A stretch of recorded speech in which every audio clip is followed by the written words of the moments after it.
Բարի երեկո, սիրելի հայրենակիցներ, այսօր արդեն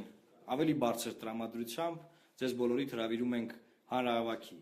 մարտի 8-ին 17:00-ին կինո Մոսկվայի հարակից հրապարակում։ Սիրով սպասում ենք։ Անպայման եկեք, այսինքն վաղը մարտի 8-ին ժամը 17:00-ին Մոսկվա կինոթատրոնի մերձակահրապարակում, նաև խնդրում եմ այս հոլովակը կիսեք, դրեք, տեղադրեք ձեր պատերին, ձեր հարազատներին, ընկերներին, մտերիմներին տեղյակ պահեք հանրահավաքի մասին, նախընտրական քարոզարշավը իսկապես հետաքրքիր թափ է ստանում եւ մենք հույս ունենք, որ այդ օրը կգաք, որովհետև լինելու է շատ կարևոր եւ լուրջ խոսակցություն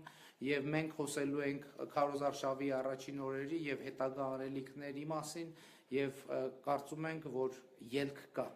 Եվ ես ուղղակի մի բան ավելացնեմ, որ սիրով հրավիրում ենք սիրահարված զույգերին, որովհետև մարտի 8 է, կարծում ենք նրանց ներկայությունը շատ կարևոր կլինի։ Կանանց եւ աղջիկներին նույնպես եւ ընդհանրապես նրանց ամուսիններին, եղբայրներին, Բոլորին։ Բոլորով եկեք կարճ ասած։ Շնորհակալություն։